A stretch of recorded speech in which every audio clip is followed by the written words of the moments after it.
10864. Station's your final time cue will be with 15 seconds until airtime. Mark, 15 seconds until airtime.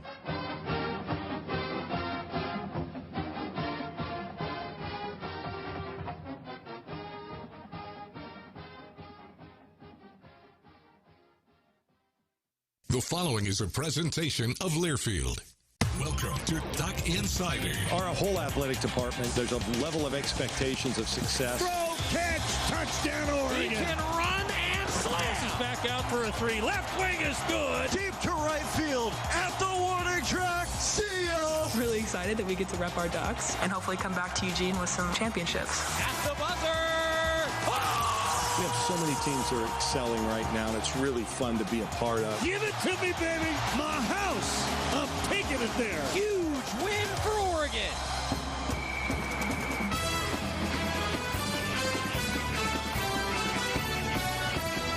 This is Duck Insider on the Oregon Sports Network from Learfield, presented by On Point Community Credit Union. Better banking, local solutions. Live from the Country Financial Studio, here's Joey Mack. A walk-off win for Oregon baseball last night, their fifth walk-off of the season. We've got the highlights for you coming up in just a little while. More from the Country Financial Studio because women's golf, we're going to hear from that team before the NCAA championships begin. They met with the media earlier this week. We also, tomorrow, will have our conversation here live in the studio with Derek Radley and senior Heather Lynn. Now, that's all on the horizon. We will, however, make a change to today's schedule. We thought we were going to be talking with Rob Mosley. He's just getting out to the desert with the Oregon women's golf team as they're traveling actually today.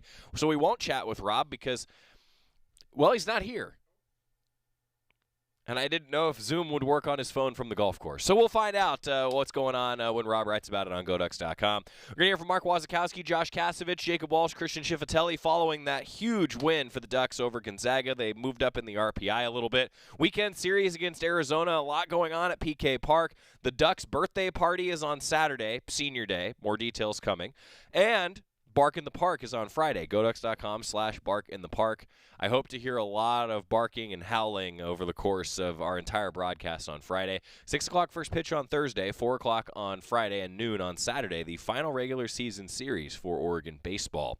We also, in addition to Derek Radley, Brandon Chacon, and Sophie Kipsgard-Nielsen, are going to talk a little men's golf because the Ducks are looking pretty good if you're live with us in the 1 o'clock hour. Some teams are still finishing up right now. Oregon is above the cut line. The top 5 advance to the NCAA championships. We'll keep you up to date there. Big announcement today in regards to Oregon and Pac-12 football and really Division I football in general. A change to the championship game format and how the teams will be selected. This coming from the Pac-12 today. Starting in 2022, that's now, the two teams with the highest conference winning percentage will face off in the championship game. This change would have resulted in a different Pac-12 football championship matchup in 5 of the past 11 years. To give you an idea, in 2011, when Oregon played UCLA, that was the inaugural Pac-12 championship game that was played at Autzen Stadium. I will never forget when Deion Jordan hit the UCLA quarterback and the entire crowd went, ooh. Well, it actually wouldn't have been against UCLA with this format. The best winning percentage, regardless of what division you're in, that will determine who is in the Pac-12 championship game now. So in that 2011 season, it would have been Oregon against Stanford. Boy, how fun that would have been. Then in 2012, when it was Stanford against UCLA, well, you know what? It would have been Oregon against Stanford.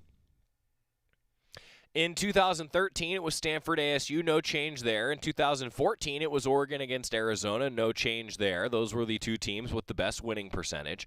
In 2015, it was Stanford against USC. Well, it would have been Stanford versus Oregon. So you're noticing a trend here. That Oregon would have been in the championship game in 2012, and the Ducks would have been in the championship game in 2015 had this format existed. The reason that this is changing at the Pac-12 level with other conferences, I'd imagine, to come, it's simply because the NCAA today decided that you can do it this way. It doesn't have to be division-based. It can actually be winning percentage-based. So in 2016, it was Washington, Colorado, and in 2017, it was USC, Stanford. There wouldn't have been a change there.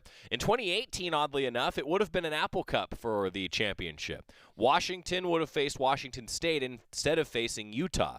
In 2019, it was Utah, Oregon, no change there. In USC Washington in 2020, it would have been USC against Colorado.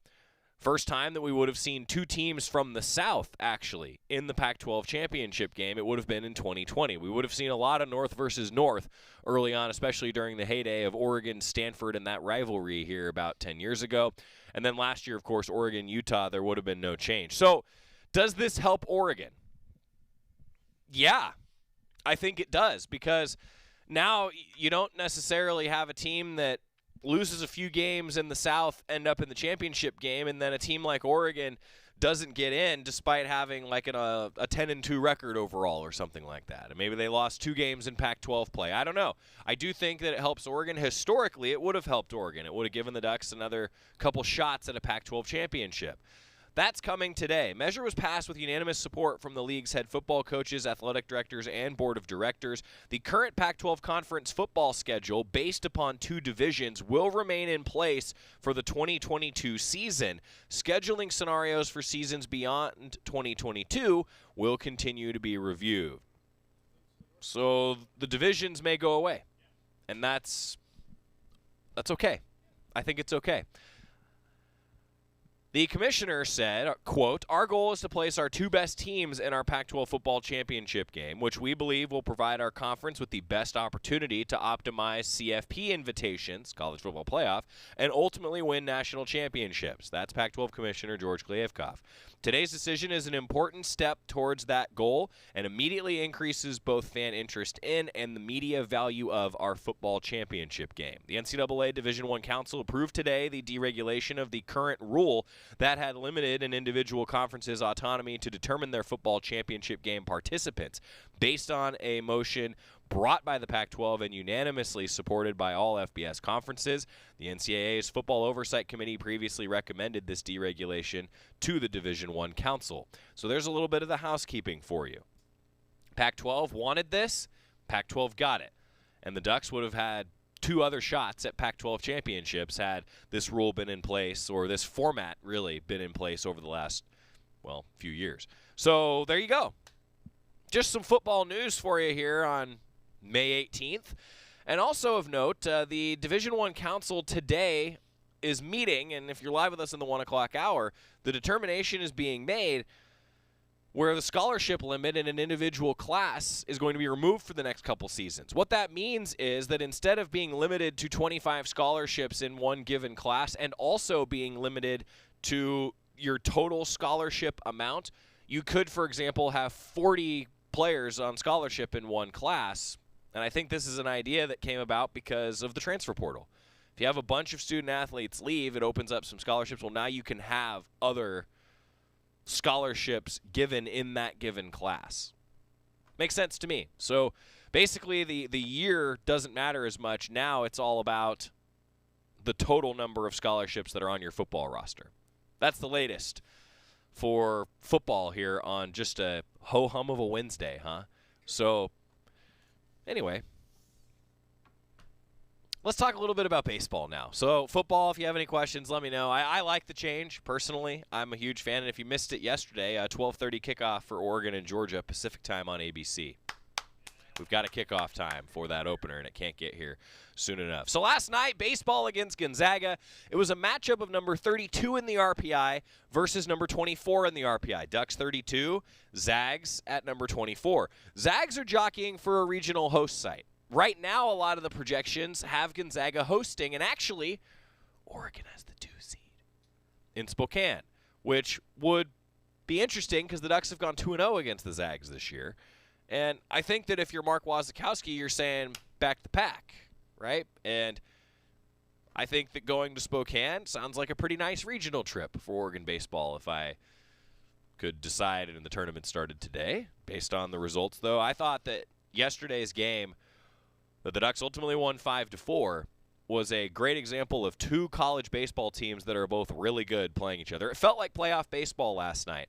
And it started out with a little razzle-dazzle. The Ducks actually got runners at first and third. And then Tanner Smith, they put a little something on, the Ducks did. 2 balls and 2 strikes. Smith, he's going for the plate. The throw gets away. Tanner Smith steals home. Now running down to third, Drew Cowley slides in. And I believe they'll say that he's going to go back. And the reason that you cut it off there is he went back to second base because a balk was actually called. So my understanding of the rule now is that the umpire is not supposed to make the balk call during the play, but it is a balk. So I called it a steal of home in real time.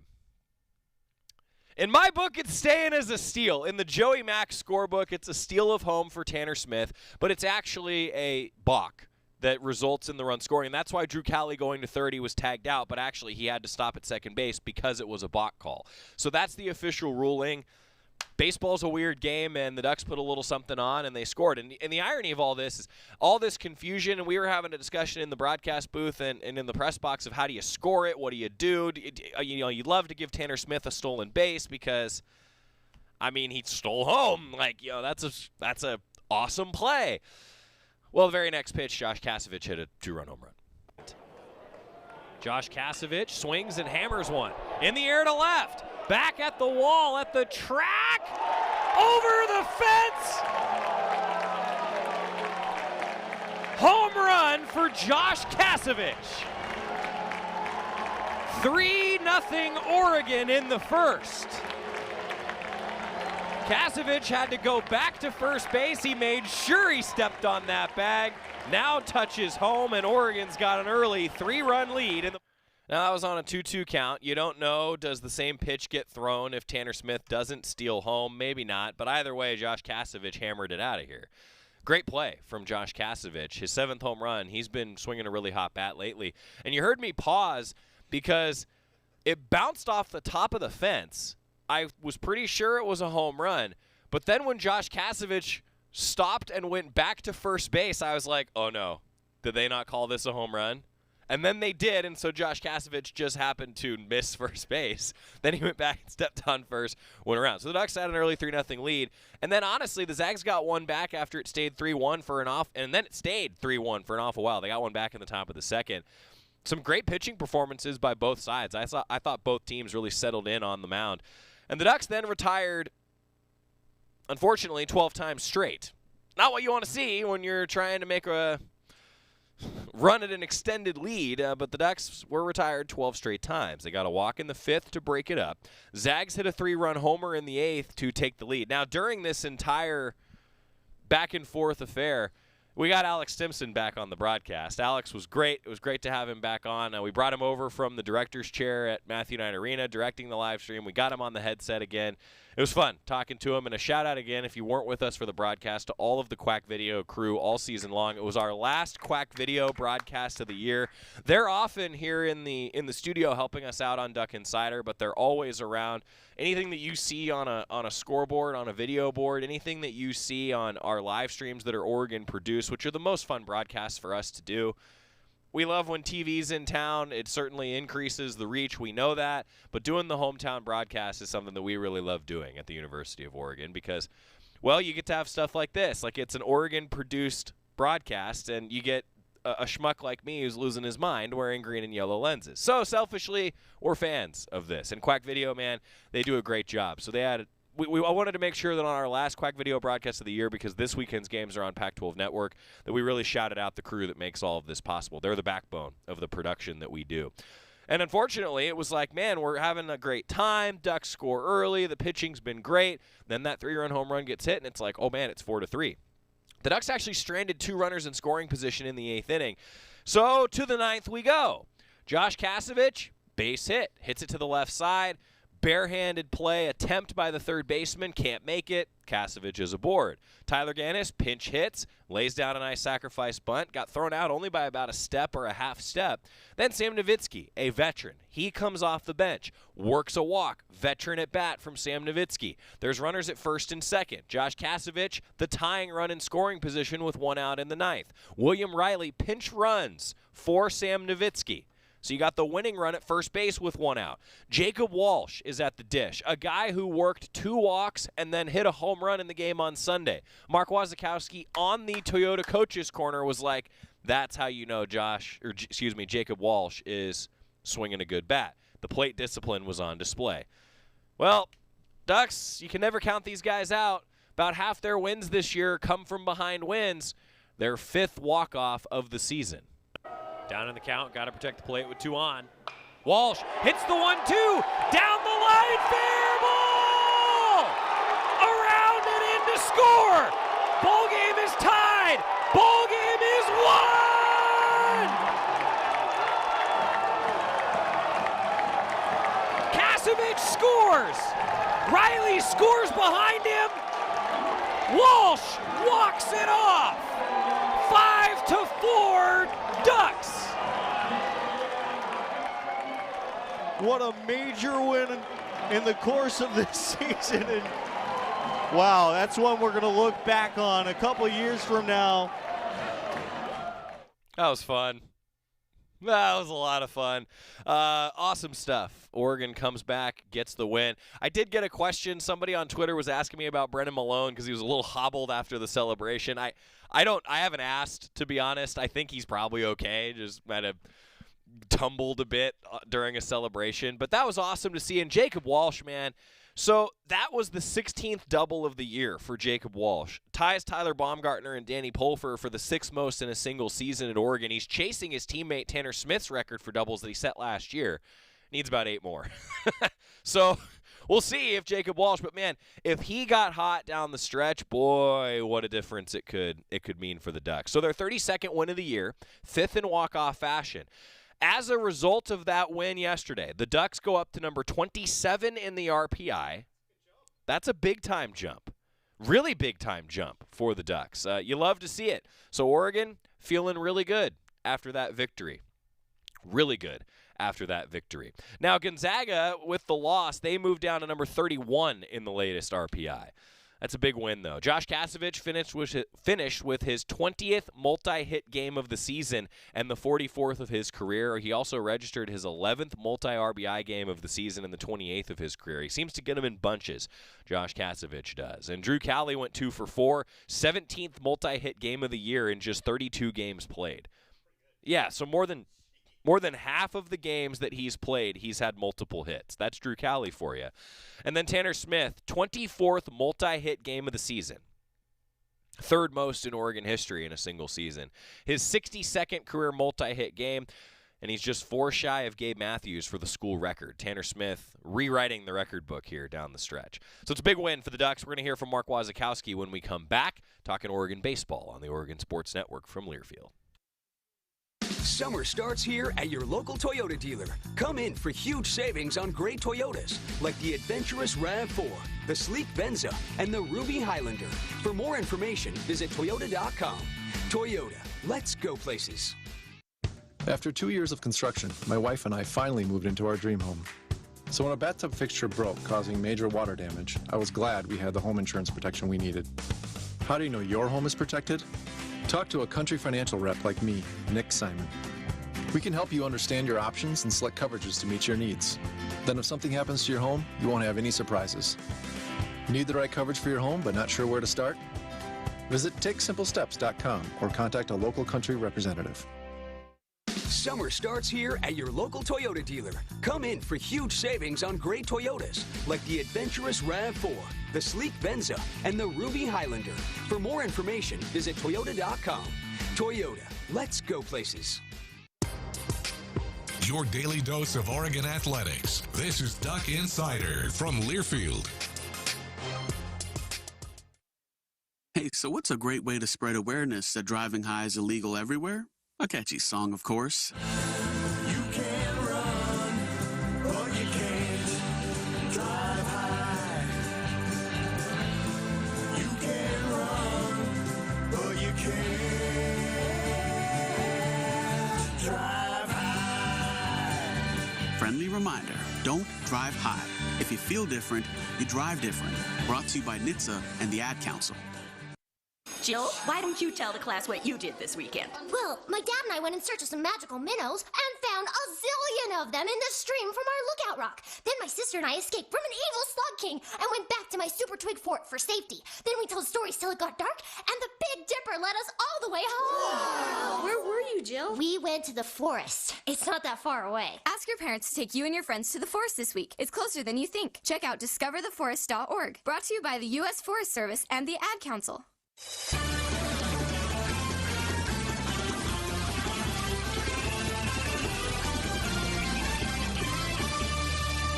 32nd win of the season for Oregon baseball. The regular season finale against Arizona upcoming this weekend. Thursday, Friday, Saturday, 6, 4, and noon, the start times for the Ducks at PK Park. Coming off a walk-off on a Tuesday, they're 2-0 against the Zags. Might be playing them again in the postseason. We'll find out where the Ducks and Zags end up.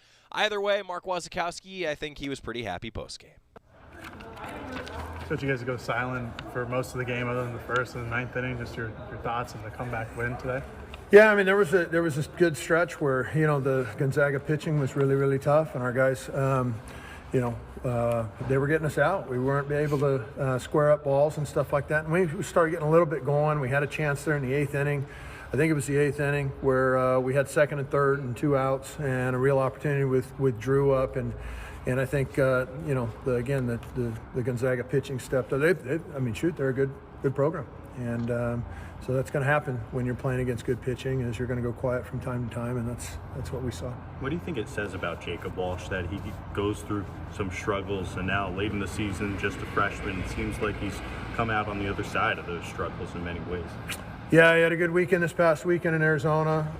He hit a ball about 500 feet off their national championship sign, which was a really a big swing for that kid. Just, he needed it probably with. These freshmen, they play, 30 games in high school. And so they're already 2 high school seasons in right now. And so, you see a lot of the freshmen across the country kind of taper off second half of the year. And it takes somebody with some serious strength and mental strength to be able to sustain or go at the end of the year. And I think that's what you're saying with Jacob. He's not quitting. He's not, going about it the wrong way. He's a tough out, and he's one heck of a prospect.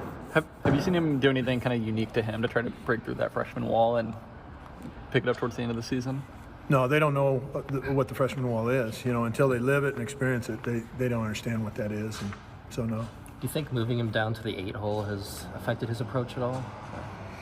Well, I don't know. Coach Lopez did that to a major league hitter that we had at Arizona one year named Jordan Brown.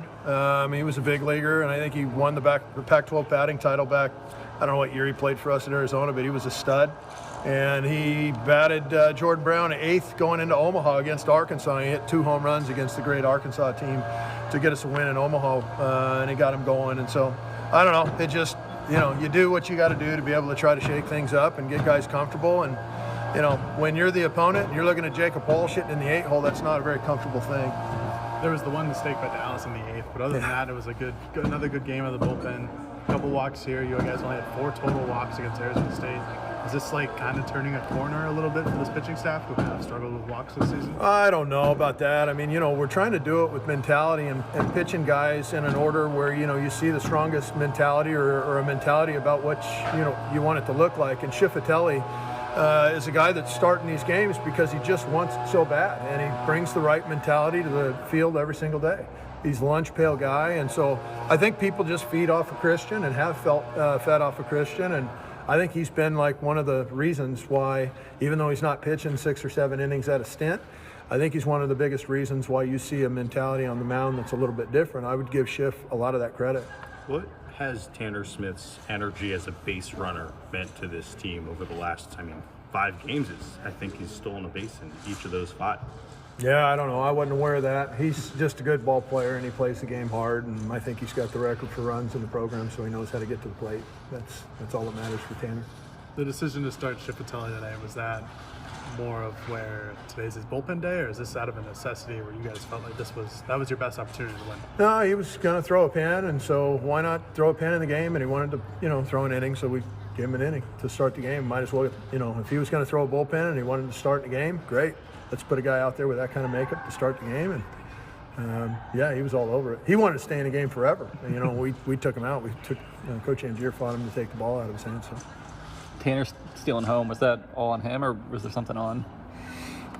No comment.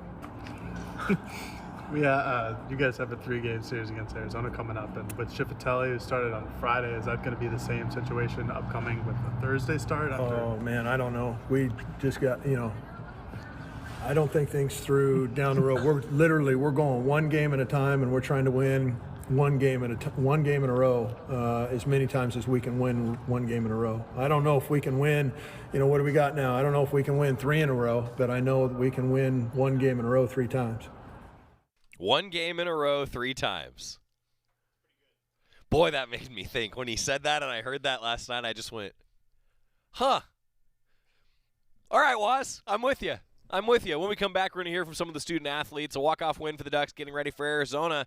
Oregon still within striking distance of potentially second place in the conference.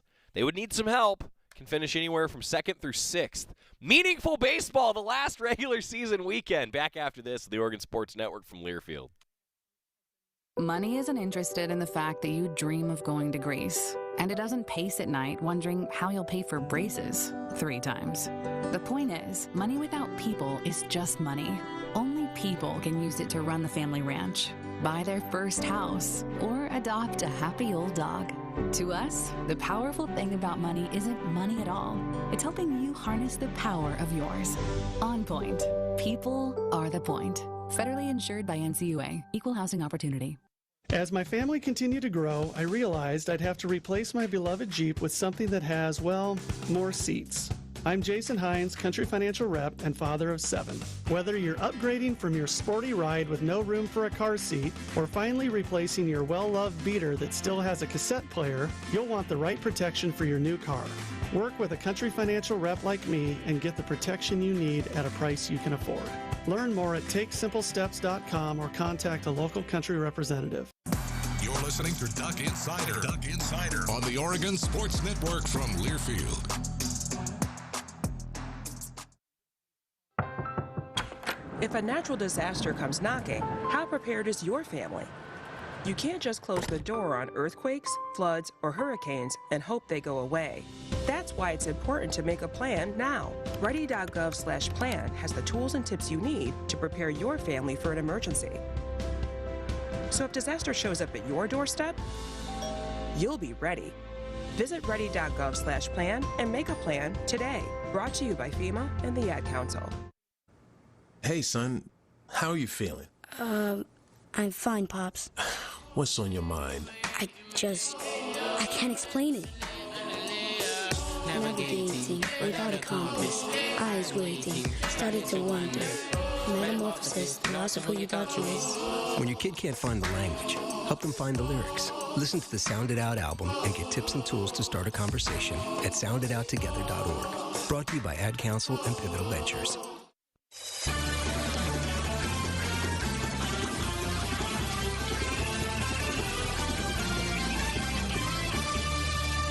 Welcome back to Duck Insider, presented by On Point Community Credit Union. Oregon baseball getting ready for Arizona now this weekend, coming off that walk-off. Pretty exciting stuff. Josh Casavich, Jacob Walsh, Christian Schifatelli, they all met with the media post-game. Let's hear a little bit from Josh Casavich.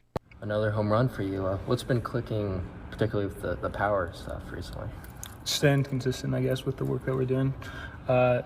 Nothing crazy that's changed, just staying consistent with Coach Martyr.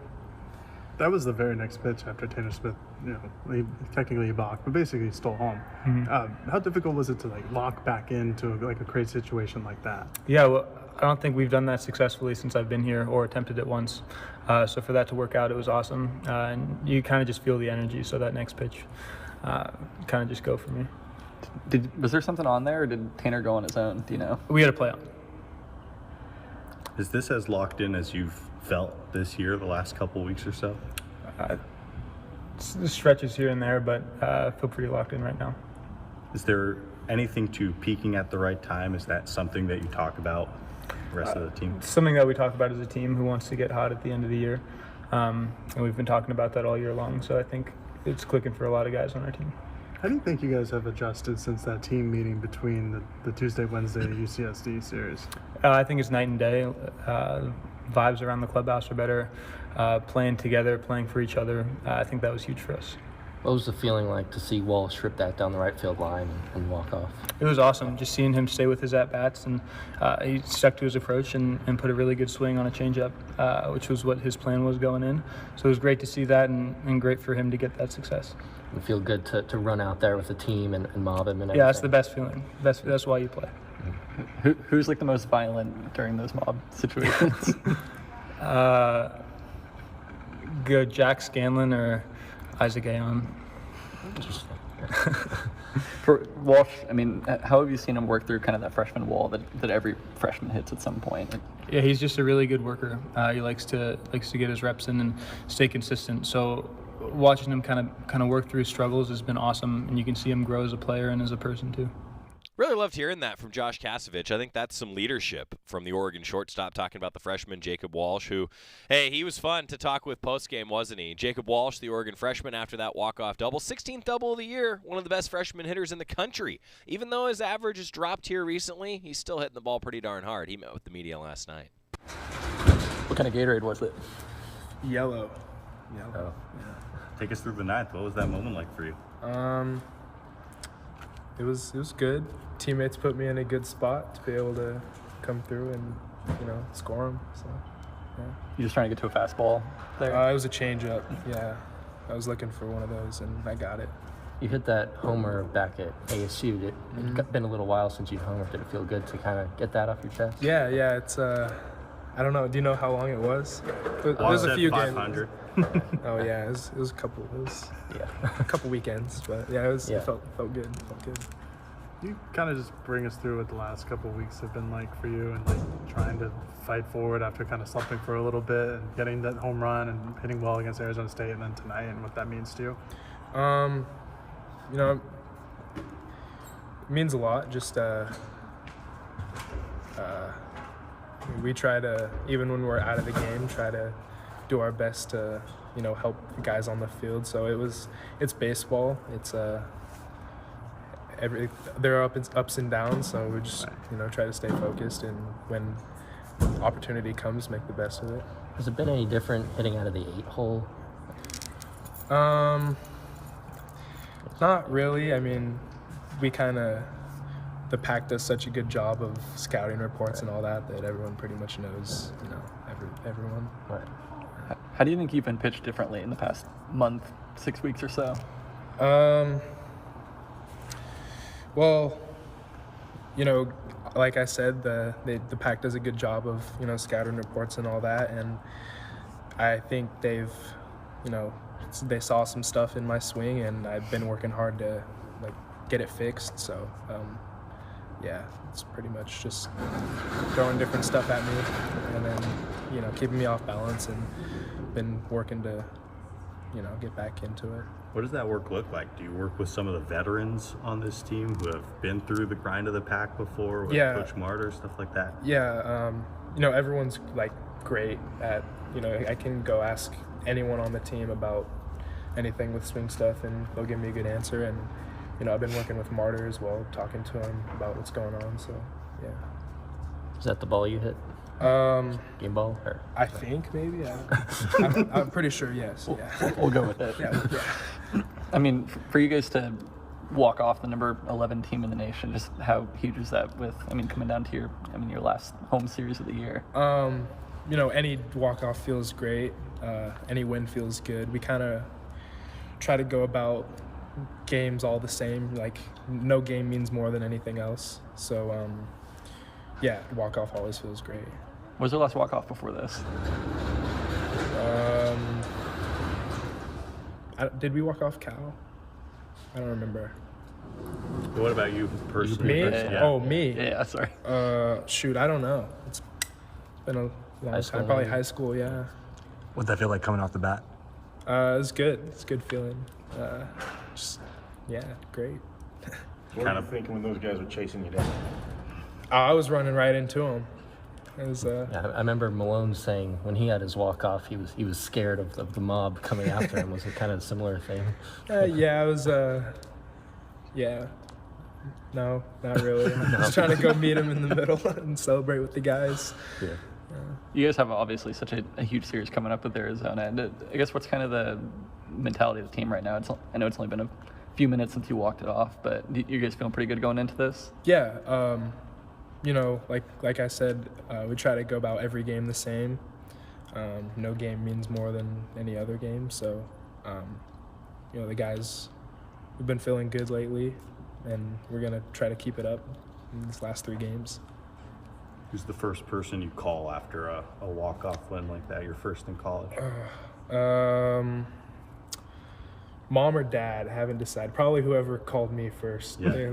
They probably gotten a call from them already, so yeah. How many missed calls or text messages do you think you have waiting for you? A few. Yeah. There are a couple people. I love that. Jacob Walsh enjoying the moment, as he should. You know, that's a really, really cool deal for Jacob Walsh to come through with a big win like that for the Ducks. Also, Christian Schifatelli, he's got the start. He's the opener. That's how the Ducks have been using him, and he's been great at it. Has really set the tone early in games, continues to not allow any earned runs. Christian Schifatelli has really settled in modern baseball terms, as the opener. Probably going to see him again this weekend. Christian Schifatelli talked to the media last night. Well, I said you really wanted these starts. What's that feeling like for you, and then to get those and to be successful? Yeah, I just want to do anything I can to help the team win, whether that's starting or relieving. It seemed like it's been working recently, especially last Friday. RJ comes out of the pen and just absolutely dominates those guys, which is awesome to see. So I'm just going to keep doing whatever I can do to help the team win. Have you felt any differently this year as opposed to other seasons here at Oregon? What's the improvement been for you this year?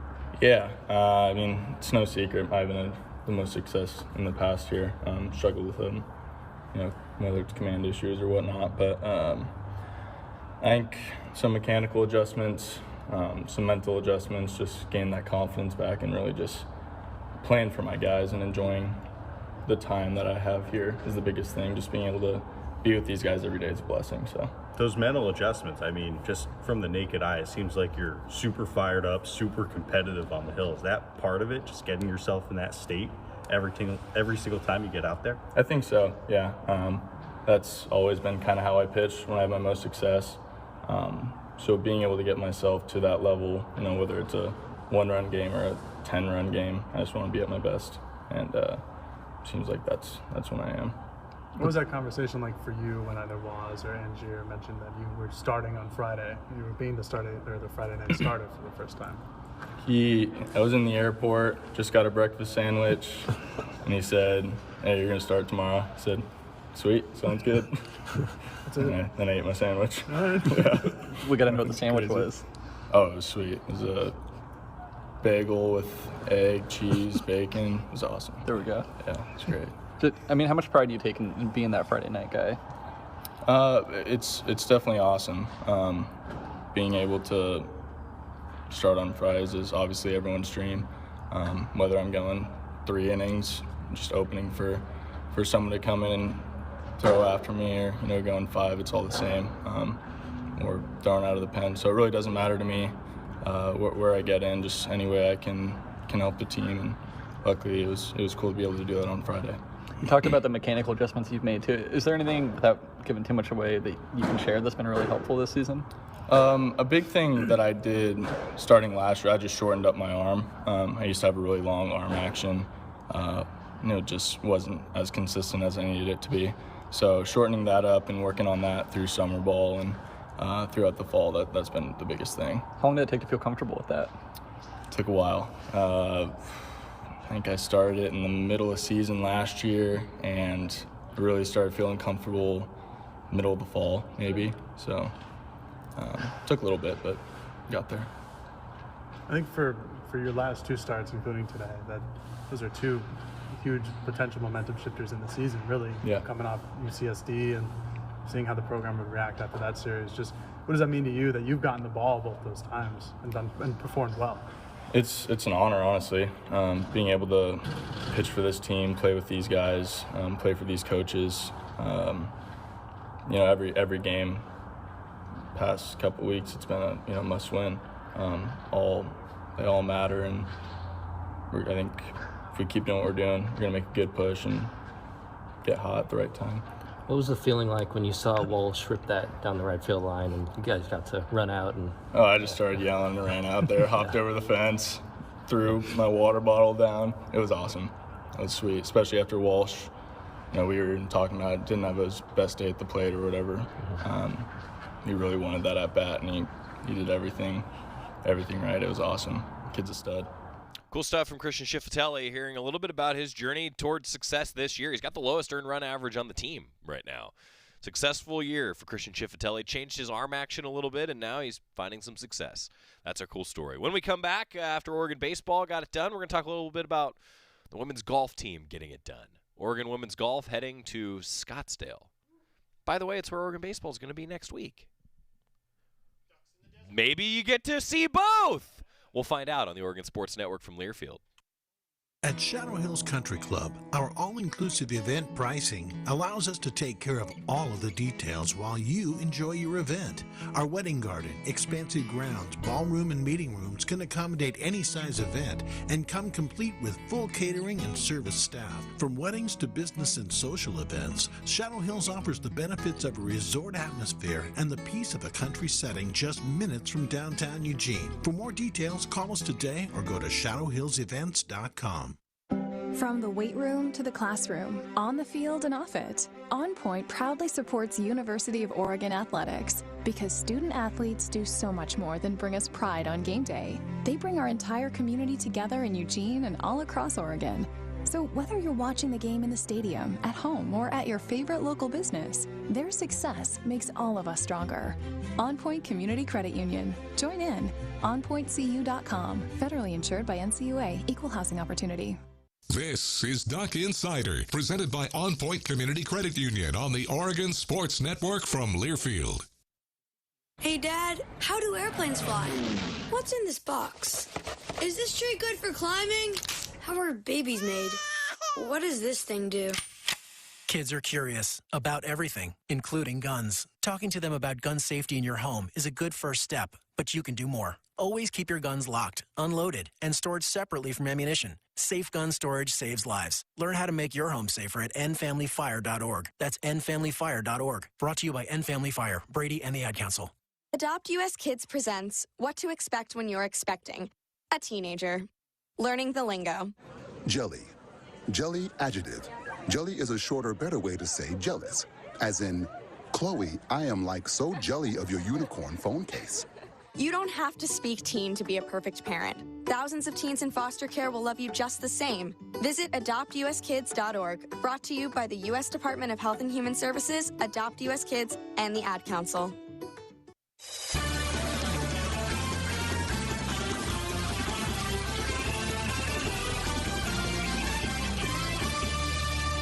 Duck baseball got it done last night, and now Oregon women's golf getting ready to travel to Scottsdale. The NCAA championships running this weekend, and we talked with Derek Radley as he met with the media, general media, previewing their trip as they're actually traveling today, if you're live with us on a Wednesday. Derek Radley talking about the Oregon women's golf and their hunt for a national championship.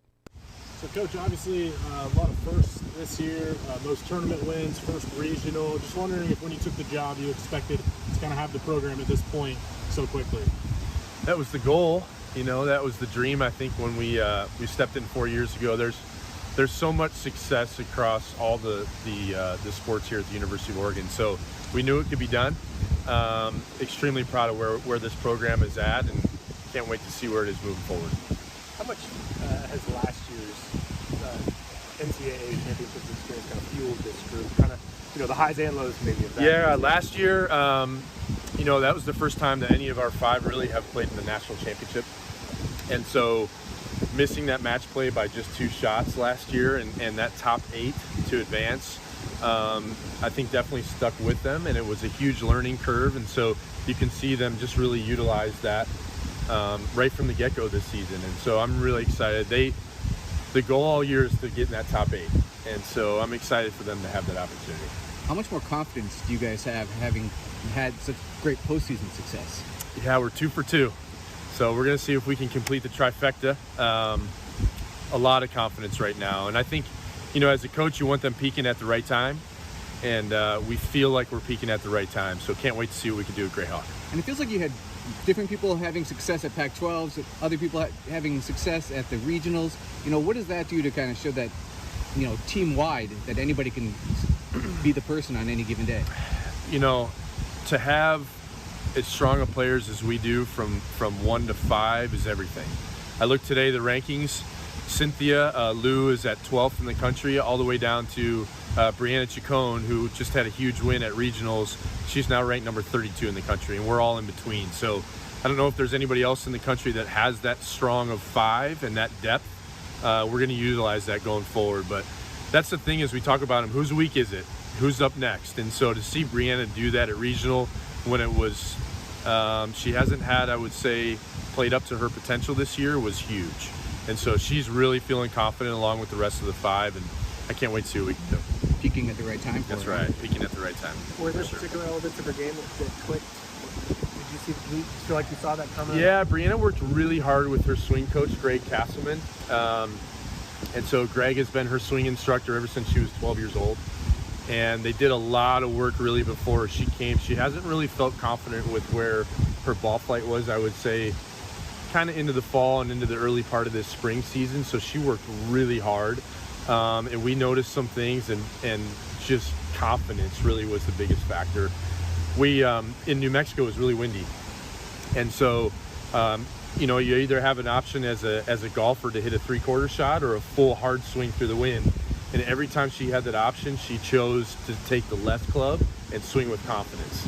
So that was a big factor to me as a coach, to see that she's believing in herself right now. And man, to do what she did, it was the Chacon show. We were just riding her coattails and so proud of her. You talk about confidence with your group a lot, and just wanting to keep them confident. You don't shy away from expectations. How do you kind of balance that line of kind of propping them up and not shying away from expectations, but not making that turn into pressure that's on them to fulfill that? Yeah, I think, you know, it's been a process. I think we set the expectation, I would say, 4 years ago when we got here, but at the same time, we want to make it reasonable expectation and know that they can achieve. You know, and I think for them, they feel like they can go into every tournament winning. And that's a big step. When we first got here 4 years ago, we asked the players, what do you want?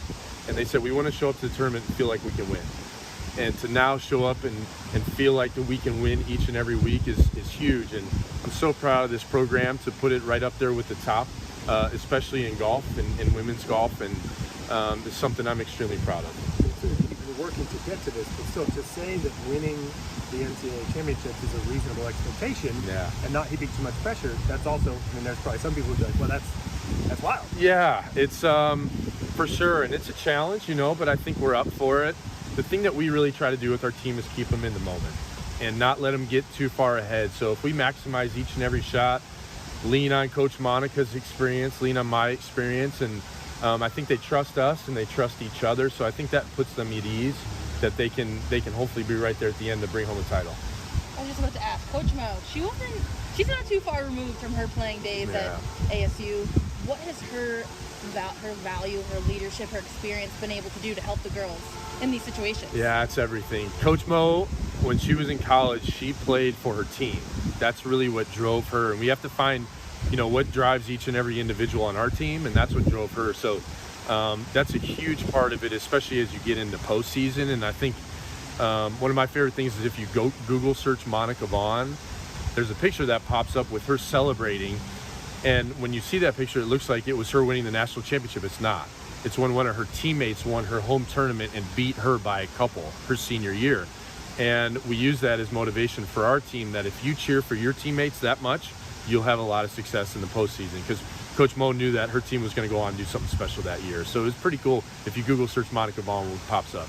Do you think that's been a piece of your success from Pac-12 to the regional, cheering for one another? For sure. And, you know, these 5, very rare in sports, you get your whole starting 5 back the next year. And so for us to have them back, you know, we know the drill on the road. They're comfortable with each other. They're comfortable with us coaches. And it's been so fun to see this success that they've had. I mean, look, to be standing here at the end of the year with 5 wins under our belt, that's what we hope to do. But to sit here and say that we actually did it is something that is still I wouldn't say shocking for me, because that's the expectation that we laid down, but something that we'll always be proud of, and we want to go finish this thing off the right way. Pretty cool, though, to have all of the athletes back, right? I mean, that is unique. I love that Coach Radley brought that up, and that's why they're in the position that they're in. It's exciting stuff for Oregon women's golf coming up on the NCAA championships this weekend. It's stroke play for a few rounds, then it gets pared down to 15 teams, then the top 8 advance to match play, and hopefully we're talking about a lot of match play next week. When we come back, Brianna Chacon, first time she ever won a tournament in her career, and it was the regional in Albuquerque, postseason, won by a few shots. Going to hear from her next on the Oregon Sports Network from Learfield. After 2 years of construction, my wife and I finally moved into our dream home. So when a bathtub fixture broke, causing major water damage, I was glad we had the home insurance protection we needed. How do you know your home is protected? Talk to a Country Financial rep like me, Nick Simon. We can help you understand your options and select coverages to meet your needs. Then if something happens to your home, you won't have any surprises. Need the right coverage for your home but not sure where to start? Visit TakeSimpleSteps.com or contact a local Country representative. Money isn't interested in the fact that you dream of going to Greece, and it doesn't pace at night wondering how you'll pay for braces 3 times. The point is, money without people is just money. Only people can use it to run the family ranch, buy their first house, or adopt a happy old dog. To us, the powerful thing about money isn't money at all. It's helping you harness the power of yours. On Point. People are the point. Federally insured by NCAA. Equal housing opportunity. More Duck Insider coming up on the Oregon Sports Network from Learfield. What is dedication? My daughter started making necklaces. She makes what we call affirmation fashion. I tell her every day that your black is beautiful. And if there's anything better than being beautiful, it's being smart. And if there's anything better than being smart, it's being kind. And reaffirming that every day is our method of making sure her chin never drops. That's dedication. Visit fatherhood.gov to hear more. Brought to you by the U.S. Department of Health and Human Services and the Ad Council. These are the sounds of a dinner. A dinner that almost didn't happen. A dinner now served, thanks to people like you. Due to COVID-19, 17 million more Americans may face hunger. Feeding America is helping our neighbors in need. And if you're able, you can too. Donations are being accepted at feedingamerica.org/coronavirus. Brought to you by the Ad Council and Feeding America, 200 food banks strong.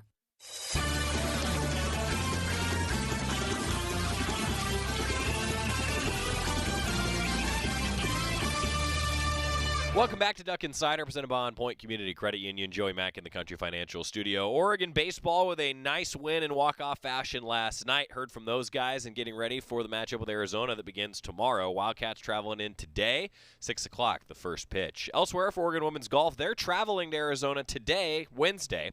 And Brianna Chacon met with the media before they took off. She got her first career win in the Albuquerque Regional. She's up to number 32 in the world rankings. The entire Oregon lineup is in the top 32 in the world rankings right now, at least the collegiate amateur rankings. Brianna Chacon talking with the media. You're just talking about how nice it was to see you kind of peaking at the right time. Just how good did it feel to put that kind of performance together in the regional, and what do you think were the keys to playing that well on that stage? Yeah, it felt great. I mean, all season long I've been going through kind of a big swing change, and I feel like finally I've gotten my swing down, and I was just hitting some really good shots, and the putts were just dropping, and it was just one of those weeks where everything was kind of falling into place. So, did you know that was the case, or sense that was the case going into the tournament, or did you have to play well that first round to really validate that, okay, your game might be kind of where you've been trying to get it to? Yeah, that first round was an experience. I mean, I think after that first round, it really gave me the confidence to finish strong the next two days. So, how confident is the team right now, especially with the success that you guys have had so far in the postseason? You know, I feel like we're pretty confident right now. I feel like everybody's games are right where we need it to be, and I feel like we're all peaking at the right time going into this week. So, Jake talked about how he wants it. He's worked through the last 4 years to kind of always make sure you have a reasonable goals in front of you. But you've got to the point where, like, potentially winning the NCAA championships is like a reasonable goal. So he's not afraid to, like, vocalize it with you. Is it seems surreal almost to think about winning an NCAA tournament in those terms, that it's a very manageable goal if kind of you guys play as well as you think you can? Yeah, I mean, I feel like with this entire year, we've always held ourselves super accountable and have always pushed ourselves, so I feel like it's a very reasonable goal, for sure. So. Kind of where you hope to be as a group, but you had to put in a lot of work to get there. So are you able to appreciate it too, just how special that is? Oh yeah, I mean, it would be unreal if, we could do it this week, and I think we have a pretty good shot at it, so. To Rob's point, every team goes into every tournament thinking to themselves, hey, if we play well, we can win this and go. What's the difference this year versus maybe last year when you guys went into the tournament? I think it's just mostly confidence. This year, everybody has really been putting in their part, and we've always had our backs, and just this year, everybody's just super confident. We just feel really good about this week, so. Coach talked about the importance of you guys kind of cheering each other on because all 5 of you have an opportunity to win. Mm-hmm. What is that like for you? Have you ever had more fun or more confidence? Like, this group seems so tight-knit. Is that, you think, the difference maker from this year and previous years? I think so. I mean, I feel like this year we've been closer than ever as a group, as a team, as sisters almost. And I feel like that's also been a really, really big part in our success this year so far. And kind of the things you've been working through in your game too. I mean, has that been particularly important for you to just know that maybe you didn't feel like you had to be shooting 60s every round for your team to be in it? You could work through some things while playing in tournaments because your teammates had your back. Yeah, exactly. I mean, also this year, we've done a really good job of always being there for each other. Like, if someone had a bad round or so, there's always, we always knew there's going to be someone that would come through for one of us, So it almost took a little bit of pressure off of everybody, so. And how much of a mental challenge has this year been to get, it seems like you worked through it and you got where you wanted to be at the regionals, but the ensuing months, I mean, I think you had as many rounds in the 60s at regionals as you had this year combined before that. Yeah. So it had to feel like a real breakthrough. And was it a challenge the previous few months to kind of get there? It was a challenge eventually, but I mean, I just knew if I just kept pushing through and just kept working hard, then I would get to where I want to be.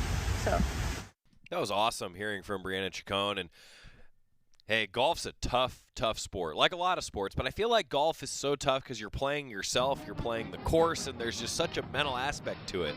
And that's what this team has really embraced, and it's been cool to watch over the course of all of their careers. Well, tomorrow on the show, we're going to hear from Sophie Kipsgaard-Nielsen, and also earlier this week, Derek Radley and Heather Lynn were here in the studio. We had an awesome conversation with Heather and with Coach Radley. That's all on tomorrow's show. I'm also happy to report it looks like men's golf is moving on, ladies and gentlemen. More details tomorrow, and Matt Ulmer, Oregon volleyball coach, joining us. See you then. It's time for today's STEM tip. Okay, you know recycling is important. No one wants plastic in the ocean. Here's a cool way to repurpose a plastic bottle. Build an awesome terrarium.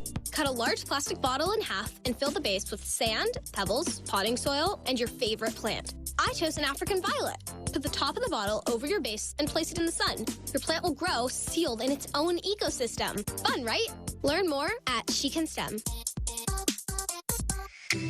A message from the Ad Council. Neil Armstrong waited